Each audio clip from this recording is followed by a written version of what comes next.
Drawing a master plan like an architect. So we want to learn to see what is an architect taught at school and see if we can apply that within 15 minutes to draw like an architect. By the way, they go to school for 4 years, right? Permaculture is pretty good, right? Okay. How to draw a little bit like an architect and make awesome master plan drawings. I want to be able to draw something and looks really cool like this, and man, how do they do that? And this texturing and layering and depth of field and stuff. So this is good life permaculture. So this is drawn basically by a landscape architect in a particular style. So they're stylizing this drawing. So that's what we want to learn how to do. Okay. This is another style, a stylization of a drawing. How are they going to do that? We're going to look through it.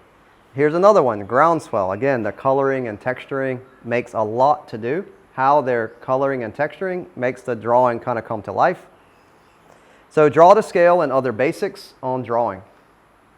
How did you draw like an architect? Well, they use different symboling. So they have different symbols like dotted, dashes, and things of that nature that you could go through. So you could research architectural labeling, okay, in order to draw like an architect.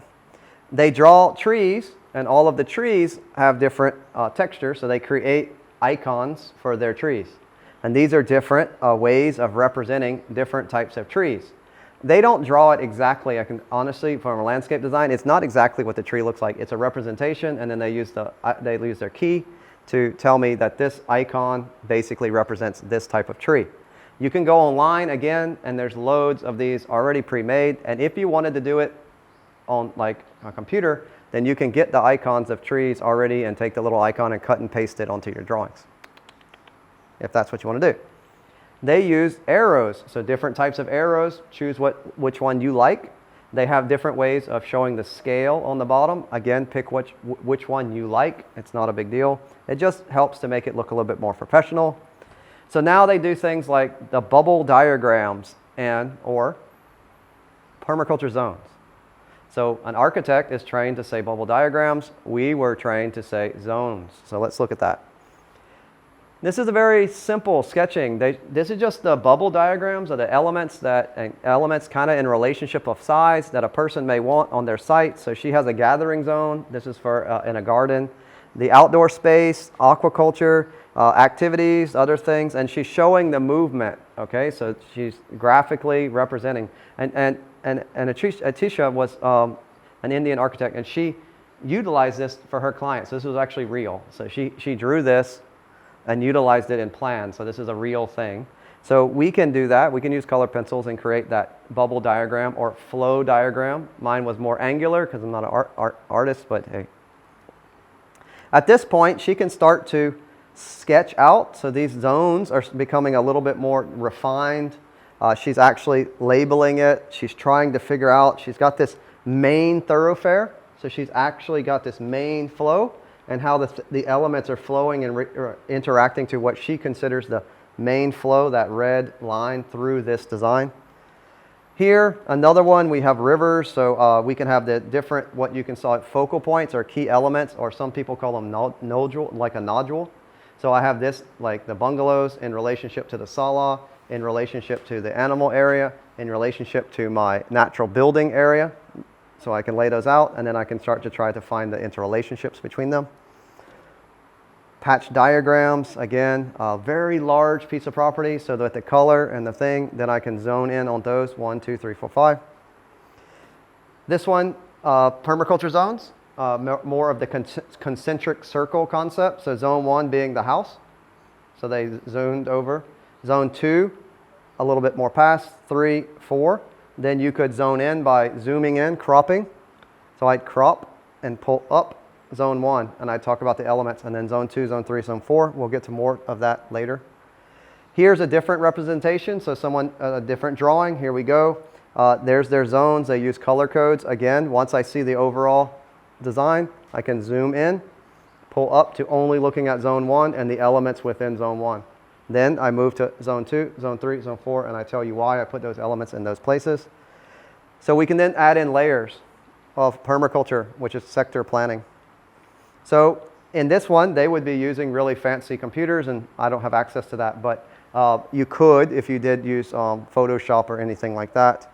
and they start to layer in. But how would I then replicate layers this type? Well, I can use tracing paper.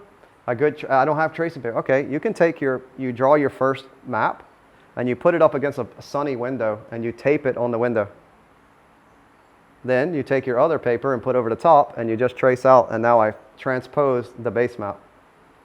And then I make 5 of those because I need a base map for water, and I need a base map for this, and I need a base map for this, and now I make 5 of those layers. And then I draw the water on here and this on here, and then I'll have 5 pages. So I didn't use a computer because I don't have, but I can definitely use a window, right? So I'll show you that trick later. It's easy. After that, you can do phasing diagrams. So now that I have the base map, I can then even take a water and show phase 1 water, phase 2 water, phase 3 water, and then I'm just flipping pages, like making animation, right? So this is phase 1, and there's phase 2, more water flow. Oh, phase 3, different time periods. Very easy. So what layers may you want to try to add into your design? Natural layers like your sun path, winds, water. Man-made layers like circulation or structures. So this is things that we add onto our site. And design layers like earthworks or new structures. So here is a drawing. Okay, there's a home. We can see things around the home, start to see an interaction with it. We can see here where we can start to see flow diagrams, sun angles, wind, heat, access. These are all ways of representing movement. So different ways that you may represent that. Here we see more of a permaculturist interpretation of that type of drawing. We don't have access to computers, but we can still convey the information. So here's my home. There's a sector analysis. What you do is you draw a compass, basically, over the top of your home traditionally. And then you utilize radii to show where the sun angle is, wind, fire, noise, any of what we call wild energies. So any type of energy, wind, fire, noise, people, could be animals. The deer come from this side of my property to try to eat my garden, so I can put some type of break, a deer break. Instead, it might be too expensive for me to fence my garden, but what if I put blackberry bushes and I put a big blackberry thicket, which is going to make a food source for them. And when they come by, they hit it and they go and they deflect them over that way, and they don't come around because they've already eaten when they got there back to my garden, this type of thing. I could put like a knock-knock, which is a not Indian, but Japanese system where they use the bamboo in the water and it goes, and animals don't like that. So at which time for us it's kind of like a water feature and interesting, and for the deer it's scared. He doesn't know what it is. So that I can put those type of things. But where would I place them? Well, I place them here because I have identified the, let's say, energy here. Okay. So I can look at sun paths and the diagrams of my sun path. I have the summer, winter sun paths. So here you can see an architect visualizing the summer and the winter. So in the winter, the sun is low. So it goes under the overhangs into the window, and I have sunlight in winter, which warms my house. But in the summer, I don't want to have summer sun coming in. It's too hot. So the overhang is designed at the correct angle in order to block the sun or create shade in the summer, the high sun angle, and to accept it in the winter, the lower sun angle. How did I calculate that angle? Right? I need to know the latitude and longitude of my property so I can figure out where those are. And then I can go to, again, programs like suncalc.net, and it'll help me to calculate that angle. You could calculate it, guys. It's not overly difficult to calculate by hand. And maybe back in the day, that's what people did. And they might have spent another half an hour trying to get you to be able to do that. But with modern apps that are free, I just highly recommend, and they're in any language, whether you speak German to American or whatever, you can find an app. And that is very common to be able to calculate sun angles. You just need to know your latitude and longitude. So here's another representation, not as nicely drawn, guys, but the person's conveying their information. This is a house. I can see the zones. I see their sun path. I see the winter wind path, and they're conveying that information. So they would be able to have communicated to you what's going on. It would be nice if it was a little bit tidier drawing, but it's not that it didn't convey the information. This one done on a computer, a little bit cleaner. These are just simple Microsoft Word. 30 minutes later, there's my drawing by just drawing little patches and putting lines and angles and colors. And I can then convey, and I could overlay that right, over my Google Earth. So behind it, and I make the transparency, right, I could have that over the top of the Google Earth. So if I look through, I see Google Earth, not maybe that green. So you see how my Google Earth drawing, my snippet, can easily be overlaid to create a representation of energy. Very simplistic way of looking at it. Here's my house, here's my zones.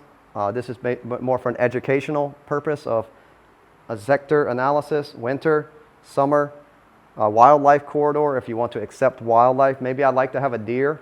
Every morning I like to wake up, I look out of my window, and there's a deer eating right there next to my nice beautiful window because I put a deer feeder there with a timer so that every morning that deer has been trained to come through the wildlife corridor to get his food at exactly the time that I wake up so I can see the beautiful picture of my deer. Why not? So that brings us to sections, how I cut my plan into sections to give better representations. Here's a section view of basically what could be a hugelkultur's undulating or landscape. These are sections that architects may have done of different things. So here's a swale with a little bridge over the swale. Here's a retaining wall. So somebody may have done terracing. So they drew the terrace and the section view of the terrace. And obviously they're very good drawing, but you know, I also could draw something that would still communicate that to my client. So here we can see section views utilized to teach permaculture. I have the dam site, the midway and lower pond, and I can show energy flow, water flows.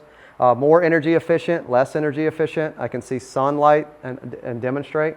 So sections allow me to demonstrate more broader landscapes, okay? And so you can make a section of the topography of your site.